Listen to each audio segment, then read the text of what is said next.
ने गलत किया आपको लगता है इतने फ्रंट्स खोल के? इतनी बड़ी हिमाकत है, ये एवरेज अकल का आदमी ना करे। पॉलिटिकल मैनेजमेंट नहीं थी उनकी यार। पॉलिटिकल मैनेजमेंट क्या, मैं तो जिंदगी का तरीका बता रहा हूँ। आप फ्रंट्स खोलते हो अपनी ताकत के मुताबिक, विजडम इसी का तकाजा है। ये एक रियासत मदीना की बात करते हैं। पहली बात ये है कि रियासत मदीना के लिए शाह मदीना होने चाहिए।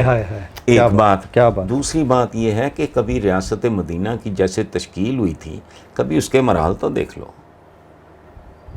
कभी ओहद के पत्थर तो गिनो, कभी शोबे अबी तालिब के फाके तो गिनो, कभी ओहद के ज़ख्म तो देखो, कभी हिजरत की अज़ियतें तो देखो, पेट पे पत्थर बांध के देखो, और ग़ज़वा, हाँ, खंदक के पत्थर गिनो। अच्छा, ताइफ के पत्थर जो खाए गए, जो ये कहानी जो है ना, ये इससे नहीं होती। विज़डम देखो, सबसे बड़ा इनाम कुदरत का वही सबसे बड़ा इम्तिहान होता है, वो है गवर्नेंस। भैया शहबाज शरीफ दी 4 लत्ता ने, तीसरी आंख उसके माथे पे है, मेरे को चंगा है भाई। गवर्नेंस है, वो बहुत बड़ा इनाम है, लेकिन उतना ही बड़ा इम्तिहान है इसका आखिर क्या है, उस पर तवज्जो दो। मुझे नहीं ठीक लगता। अच्छा, आपने बात कहा कि ये ज़्यादती इमरान, ओ भाई, कुत्तों से बड़ा मजलूम इस मुल्क की तारीख में है कोई नहीं। 2 टके का मुनाफिक, एहसान फरामोश, आउट ऑफ टर्न, उस बंदे को लेके आया। उसने उसको बेरहमी, ज़ियाउल हक को भुट्टो, उसको बेरहमी सफ़ाकी के साथ उसने तख्ता-ए-दार पे लटका लिया। हाँ, वो क्या था उसका नाम, उसके हवाले कर दिया यार। अच्छा, जुडिशल मर्डर। मैं और बात कर रहा हूँ, मुझे बंदा याद आ रहा है, मैं उसको मिला भी था, वो जो फांसी घाट पे जिसने, तारा मसीह। अच्छा, ये क्या बात हुई? लियाकत अली खान किस बात की कीमत, बेनज़ीर भुट्टो किस बात की कीमत? सो यहाँ बहुत कुछ हो चुका है। नहीं, वही तो अफसोस इस बात का है कि अब जिस पॉइंट पे हम आ चुके हैं, इस पॉइंट पे Imran Khan and his party claims कि खान साहब को भी वही थ्रेट्स हैं, और वो बार बार तस्करा न्यूट्रल का करते हैं। वो आप समझ गए होंगे मैं किसकी बात कर रहा हूँ। तो उन थ्रेट्स में क्या हम इस बोझ को बर्दाश्त कर सकते हैं? कल तक ये न्यूट्रल नहीं थे, आज न्यूट्रल हैं, कल फिर मुमकिन है न्यूट्रल। ये बात सुनो, ये छोटे विजन की अलामतें हैं। इस खेल में, इक़्तिदार के खेल में हमारा, देखो, मैं पाकिस्तान के बारे में प्रेडिक्ट नहीं कर सकता, अमेरिका के बारे में कर सकता हूँ, क्योंकि वहाँ को सिस्टम है, को सहरा को पैर है। ये तो है ही मासी का बेड़ा है, जो मर्जी करते जाओ। इस मुल्क में तो कोई क्या किसी ने प्रेडिक्ट करना है, ये नहीं है। ये वो हिमाकत कर रहे हैं, मैं नहीं समझता। ये द वे पीडिया इज़ बिहेविंग, ये कोई गलती कर रहे हैं, मैच्योर तरीका नहीं है ये मामलात को हैंडल करने का। और कभी आप ये भी तो सोचो। अच्छा देखें, आपका मेरा एक प्यार मोहब्बत एहतराम का ताल्लुक़ है, कल आप मुझसे रूठ के नाराज़ हो गए, तो मैं कितना कहमक हो सकता हूँ? क्या मुझे ये नहीं सोचना चाहिए कि यार एक ताल्लुक़ था, क्यों, वाई इज ही अनहैप्पी और हर्ट बिकॉज ऑफ मी? सोचना चाहिए। एक बात बताऊँ, रियासत मदीना की बात करने के लिए इतना बड़ा जिगर चाहिए, और इससे करोड़ गुना बड़ा दिमाग चाहिए। ज़ैद थे हुजूर के ग़ुलाम, बीबी साहिबा ने उनको गिफ्ट किया था, उन्होंने तो बच्चों की तरह ज़ैद बिन हारिस। हाँ जी, वो पैदाइशी ग़ुलाम नहीं थे। उस ज़माने में होते थे ग़ुलाम इब्ने ग़ुलाम, पुश्तीनी ग़ुलाम, ये नहीं थे, ये अगवा हो गए थे ज़रा छोटी उम्र में। एक स्टेज आई जब बीबी साहिबा ने इनको गिफ्ट कर दिया हुजूर के पास। वो तो दायर है, वो तो जानवरों से भी मोहब्बत करने वाले, उनके लिए भी सिला रहमी, उनकी तो दुनिया ही और थी। तो रिश्तेदार उनके वालिद समेत ढूंढते आ गए, उनकी मेज़बानी फरमाई आपने, और उन्होंने 2 दिन मेहमान या 3 दिन या जो भी, तो उन्होंने कहा कि हुजूर जितने में आपने ख़रीदा है हम उससे ज़्यादा पैसे दे देते हैं। आपने कहा कि बेटे तो नहीं बेचते, मतलब तो ले जाओ, अगर वो जाता है तो मैंने पैसे उसे। बड़े खुश हुए कि जी पुत्र भी लभ गया तो पैसे भी बच गए, यही अप्रोच होगी ना। उन्होंने हुजूर से इस मकालमे के बाद हज़रत ज़ैद से बात की, उन्होंने कहा ओ खुदा का खौफ करो। मैंने कहा जाना, मैं तो छोड़ ही नहीं सकता है। क्या बात, ये लेवल है, ये है रियासत मदीना। वही छोड़ के चले गए। इतने साल वो आपके लिए सारा कुछ अपना बर्बाद करते रहे, और इतनी अकल और शऊर नहीं है कि इस मुल्क में, मैं तो कहता हूँ रेडी वाला भी करप्ट है, जिसका दिल करे मेरे साथ आ जाए। वो जो भत्ता देता है कॉरपोरेशन को, ट्रू, वो उसने गाहक से ही वसूलना है, तो वो करप्ट है, हराम खा रहा है, बच्चों को भी हराम खिला रहा है। इस मुल्क की तो इकॉनमी है ही हराम। तो अच्छा, तो अपने भी गिरेबानों में झांको यार। इमरान खान ने गलती की है, गलतियां, और उधर so many fronts on the side of neutrals, I mean उधर से भी गलती है आपकी, क्योंकि बहुत अंदर तक डिस्कशन होती है। कहीं वो गलती का अदराक है कि गलती हुई है? नहीं, मुझे नहीं पता इनमें अदराक है या नहीं है, मेरा नहीं ख्याल नहीं है अभी तक तो। Not that somebody has shared it with me, मैं I can make out assessment है। हाँ, वो जो नज़र आ रहा है ना सामने, उसमें तो कोई तुकबंदी की ज़रूरत नहीं है। तो उनके लिए शहबाज शरीफ ठीक है, यानी अब जो चल रहा है ऐसे upset the system, upset the minds. मुझे क्या पता, they will not be able to deliver. और एक और बात, यहाँ कोई भी डिलीवर नहीं कर सकता। जमील, आप संभाल के रखना, मैं उम्र के ना गलत फेज में दाखिल हो गया हूँ, संभाल के रखना। कोई बंदा इस मुल्क को वापस ट्रैक पे नहीं ला सकता, पीरियड। जब तक पाकिस्तान के निज़ाम में बुनियादी जौहरी तब्दीलियां ठोक के नहीं लाई जाती, तो इसको तो अकेली पॉपुलेशन खा जाएगी। अभी यहाँ 22-24 करोड़ हो, 10 साल के बाद आपकी आबादी कहाँ होनी है? किसी का बाप इसका कुछ नहीं कर सकेगा। आपका करोड़ों बच्चा स्कूल से बाहर है, अब बच्चे जन्नत से बाज ही नहीं आ रहा है, काम ही कोई नहीं। हराम इस मुल्क की असल इकॉनमी है। तसव्वुर करें, तसव्वुर एक लम्हे के लिए तसव्वुर करें कि कल के बाद कोई बंदा हराम खा नहीं सकेगा। चलो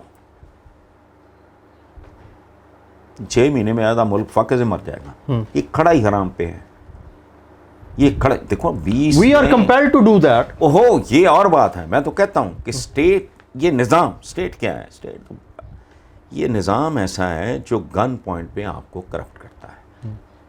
आपको इतनी भी अकल नहीं है तो फिर आप या मुनाफिक हैं, तो ये अंडरस्टैंडिंग खान को नहीं थी। आप बहुत बड़े, और यार बाकियों को, खान को छोड़ो, ये तो अब आया जुमा 8 दिन, इसका तो जोगी वाला फेरा था, इधर से आया उधर से निकल गया, वापस नहीं आएगा। वो यार बात की बात है। मैं और बात कर रहा हूँ आपसे कि इनको नहीं ये समझ आती कि SHO के इख्तियारात इतने,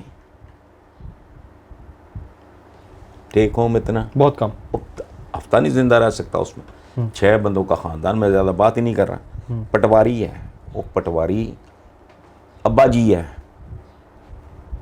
आपके उस सिस्टम का। अब्बा जी को भूखा मार रहे हो, वो 3 औरतां ना ब्याह करता, 3 घर बनाता, एक को जाए उन्होंने दिंदा है, 3 गाड़ियाँ रखता है, वो यहाँ पड़ा है। ये अभी 4 दिन पहले कोयटे का बंदा, पता नहीं 24 अरब बाकी एसेट्स फलाना टमकाना लेना, उससे पकड़ा गया है। तो मैंने किसी चैनल पे ही कहा, मैंने कहा यार ये जो एहतसाबिये थे, ये तो उसके सारे एसेट्स तक तो पहुँचे भी नहीं होंगे। जिसका यहाँ आपने 24 अरब का खुरा नाप लिया है, उसका बाहर पता नहीं क्या होगा, ज़मीन के नीचे उसकी इन्वेस्टमेंट क्या होगा। अच्छा, तो जब तक कोई आदमी या कोई ग्रुप ऑफ पीपल जब तक इस निज़ाम में जौहरी तब्दीलियाँ नहीं लाता, सर्जिकल बेसिक तब्दीलियाँ नहीं लाता, इन हालात में रहते हुए बद से बदतर और बदतर से बदतरीन के अलावा कोई खबर नहीं है, मेरे पास नहीं है। और मजीद हम बदतरीन की तरफ जा, बिल्कुल, और जा चुके हैं आप। आपके पल्ले इस वक्त देखो, एक मैं छोटी सी बात बताता हूँ, ये आज़ादी अजूदी, ये फुदकना, आई मीन ड्रामेबाजी, तुम पे ड्रामाबाजी नहीं, जहालत है। बेसिक यूनिट ऑफ करेंसी क्या है अमेरिकन का? डॉलर है, USD। यस, अच्छा, डॉलर हो गया। आपका क्या है? रुपया, रुपी। अच्छा, ओ भाई, अगर आपका 200 रुपया उनके 1 रुपये के बराबर है तो यही तुम्हारी औकात है। अब छलांगे मत मारो। रह गया न्यूक्लियर पावर, ये डेटरेंट है। न्यूक्लियर पावर ये नहीं है कि न्यूक्लियर पावर होने की वजह से आप कोई आपकी अखलाकियात और आपकी कोई इक्तसादियात बेहतर हो जाएगी। ये क्या है न्यूक्लियर पावर? बेसिकली क्या है? एक तरफ है इकॉनमी, एक तरफ है ये आपका न्यूक्लियर पावर होना।